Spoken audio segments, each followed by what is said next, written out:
গাইঘাটায় গ্রেপ্তার ভুয়ো পুলিশ। 1 বছর ধরে পুলিশ এসেছে প্রতারণা। সোশ্যাল মিডিয়ায় পুলিশের পোশাকে ছবি পোস্ট, নিজেকে কনস্টেবল বলেও পরিচয় দিত এই কীর্তিমান। কিন্তু এই কীর্তিমান অর্থাৎ ভুয়ো পুলিশ কিভাবে পুলিশের হাতে এলো জানবো। আমাদের সঙ্গে রয়েছেন আমাদের প্রতিনিধি অনিরুদ্ধ কীর্তনী, আর বিস্তারিত বলবে অনিরুদ্ধ।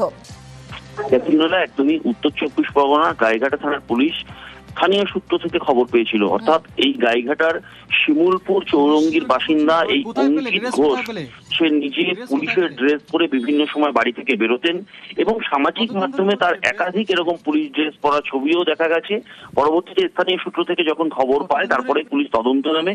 পুলিশ প্রাথমিকভাবে জানতে পারে যে এর কোনো রকম কোনো থানার সঙ্গে যুক্ত নেই। তারপরেই পুলিশ গতকাল তাকে ডেকে পাঠিয়ে তাকে জিজ্ঞাসাবাদ করে তার কাছ থেকে পুলিশে চাকরি করার কোন রকম নথিপত্র পুলিশ না পেয়ে তাকে গ্রেপ্তার করে। কিন্তু পুলিশ প্রাথমিক তদন্তে যেটা জানতে পেরেছে যে স্থানীয় সাধারণ মানুষের সঙ্গে দীর্ঘদিন ধরেই এই পুলিশ পরিচয় দিয়ে এসেছে। বিভিন্ন নানা অনুষ্ঠান, অর্থাৎ গঙ্গাসাগর মেলার সময় সে বলতো গঙ্গাসাগরে তার ডিউটি রয়েছে, তেমন ভাবে সে পুলিশ ড্রেস পরে বাড়ি থেকে বেরোতো এবং বাড়ির পরিবারকে সে জানিয়েছিল পুলিশে পরীক্ষা দিয়েছিল এবং পুলিশে চাকরি পেয়েছে। তেমনি কিন্তু পরিবারও জানতো, পরিবারও একদম রীতিমতন ধন্দে রয়েছে, যেরকম পুলিশ পরিচয় দিয়ে ছেলে এতদিন ধরে বাড়িতে কাটিয়েছে কি করে। পরবর্তীতে গাইঘাটা থানার পুলিশ তাকে গ্রেপ্তার করে, তার কাছ থেকে পুলিশ ড্রেস উদ্ধার হয়েছে, নেমপ্লেট উদ্ধার হয়েছে এবং কিছু ভুয়ো নথিপত্র উদ্ধার হয়েছে। এরকম ভাবে পুলিশ পরিচয় দিয়ে অন্য কোনো জায়গায় আরো টাকা তোলার ঘটনা বা অন্য কিছু আছে কিনা সে বিষয়ে কিন্তু তদন্ত করে দেখছে গাইঘাটা থানার পুলিশ। ধন্যবাদ। শুনেছি পুলিশের চাকরি করে। ড্রেস পরে কখনো দেখেছে? ড্রেস পরে যেত, বাড়ি থেকে যেত। কখনো সন্দেহ ছিল আপনাদের? না, পাশাপাশি থাকি, ভালো সম্পর্ক, সেই সুবাদে জানতাম যে অঙ্কিত কি করে, চাকরি পেয়েছে, কিসের চাকরি, পুলিশের চাকরি। পুলিশের ড্রেস পরে ওকে দেখেছেন কখনো? হ্যাঁ দেখেছি। বাড়ি থেকে যেত?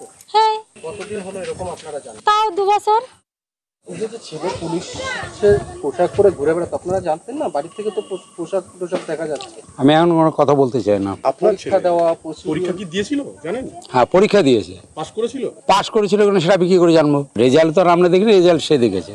ছেলে কি বলতো, আপনাদের কি বলতো? হ্যাঁ, আমি পাস করেছি। পুলিশ বলছে যে ভুয়ো। কতদিন আগে ছেলে চাকরি পেয়েছে বলে আপনাদের জানিয়েছে? আজকে 1-1.5 বছর হয়ে গেল। কোথায় চাকরি করতো বলতো? ও তো বলতো বিকাশ ভবনের ডিউটিতে আছে।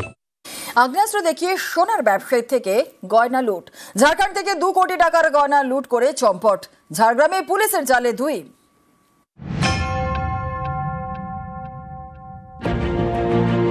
গলি থেকে বাইক নিয়ে একজন বেরোচ্ছিলেন। বাইকটা গলির মুখে আসতেই চালককে জাপটে ধরে রেনকোট পরা এক ব্যক্তি। পিছন থেকে আগ্নেয়াস্ত্র হাতে আসে আরেকজন। বাইক থেকে চালককে নামিয়ে তার দিকে আগ্নেয়াস্ত্র তাক করে।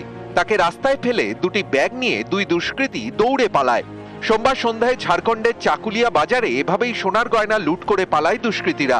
বাইকে যিনি ছিলেন তিনি অরিজিৎ নন্দী। ঝাড়খণ্ডের চাকুলিয়ার বাজারেই তার সোনার দোকান।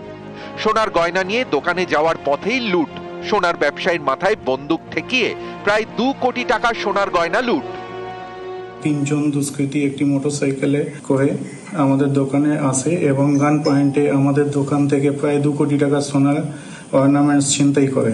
আমরা চাকুলিয়া থানায় জানাই। ঝাড়খণ্ডের সীমানা ঘেঁষা ঝাড়গ্রামের জামবনি। পড়শি রাজ্যের পুলিশ অনুমান করেছিল দুষ্কৃতীরা ঝাড়গ্রামে পালাতে পারে। সেই মতো ঝাড়খণ্ডের চাকুলিয়া থানার পুলিশ জামবনি থানাকে সতর্ক করে। জামবনির পরিহাটিতে নাকা চেকিং শুরু করে দেয় পুলিশ। 2টি বাইক চেপে 3 জন আসছিল। নাকা চেকিং দেখে তারা পালানোর চেষ্টা করে। এই 3 জনের মধ্যে 2 জনকে সোমবার রাতে ধরে ফেলে পুলিশ, আরেকজন পালিয়ে যায়। ধৃত 2 জনের মধ্যে একজন ঝাড়খণ্ডের বাসিন্দা নিরঞ্জন গৌড়, আরেকজন বিহারের বাসিন্দা মোহাম্মদ রফিক। ধৃতদের থেকে পাওয়া গিয়েছে ডাকাতি হওয়া সোনার গয়না। গত 22শে জুন রবিবার শিলিগুড়ির হাসমি চকে সোনার দোকানে ক্রেতা সেজে ঢোকে 7 দুষ্কৃতী। দোকানের কর্মীদের হাত বেঁধে আগ্নেয়াস্ত্র উঁচিয়ে হুমকি দেয়। 20 মিনিট ধরে লুটপাট চালায়। দোকান মালিক দাবি করেন প্রায় 11 কোটি টাকার গয়না লুট হয়েছে।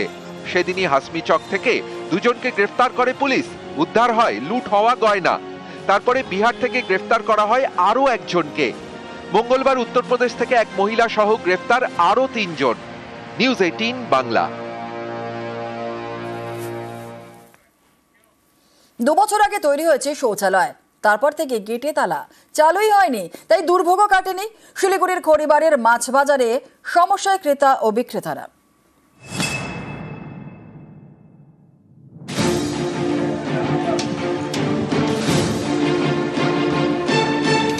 মাছবাজারের পাশে শৌচালয় 2 বছর ধরে পড়ে পড়ে নষ্ট হচ্ছে, গেটে ঝুলছে তালা।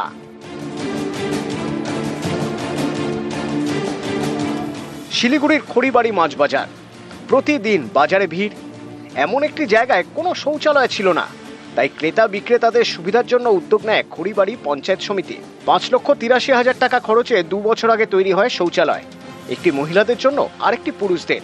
কিন্তু কোনো কাজেই আসে না, কারণ চালুই হয়নি। ব্যবসায়ীদের দাবি, শৌচালয় খোলার দাবিতে বারবার প্রশাসনের বিভিন্ন দপ্তরে জানিয়েও কাজ হয়নি, তাই দুর্ভোগও কাটেনি।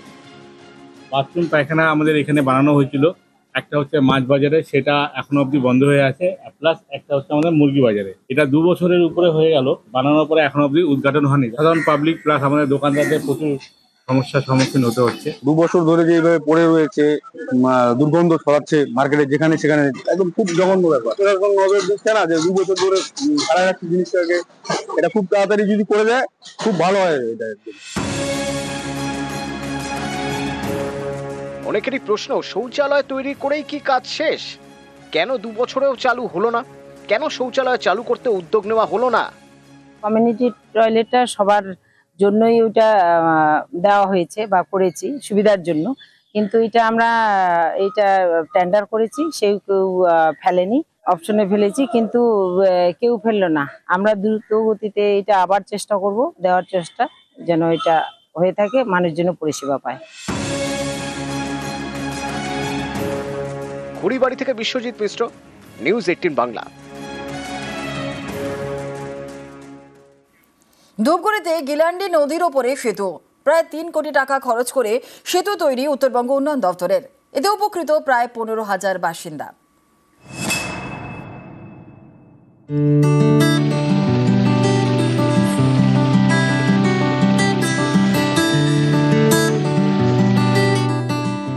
জলপাইগুড়ির ধূপগুড়ি, এখানকার ঝাড়ালতা 1 নম্বর এবং 2 নম্বর পঞ্চায়েত এলাকার মধ্যে দিয়ে বয়ে গিয়েছে গিলান্ডি নদী।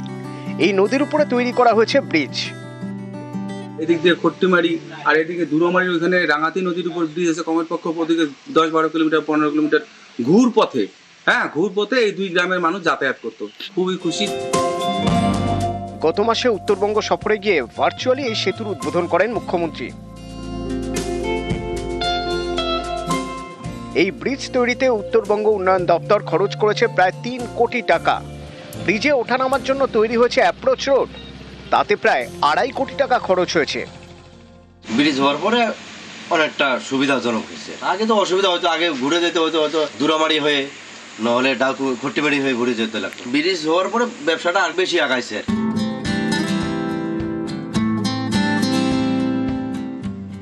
গিলান্ডি নদীর উপরে এতদিন কোনো ব্রিজ ছিল না, এর জেরে ঘুরপথে যাতায়াত করতে হতো। ঝাড়ালতা 1 নম্বর পঞ্চায়েত এলাকা থেকে ধূপগুড়ি যেতে হতো প্রায় 15 কিলোমিটার ঘুরে, সেই দূরত্ব এখন কমে প্রায় 7 কিলোমিটার হয়ে গিয়েছে। এতে উপকৃত হয়েছেন প্রায় 15,000 বাসিন্দা। বামফ্রন্টের সময় থেকে এই ব্রিজটার দাবি ছিল, এবং বলতে গেলে আমিও সেই গ্রামের আর কি, ঝাড়ালতা 1-এর অধিবাসী। মাননীয় মুখ্যমন্ত্রী শ্রদ্ধেয়া মমতা বন্দ্যোপাধ্যায়কে আমি আমার আন্তরিকভাবে শ্রদ্ধা এবং ধন্যবাদ জানাই।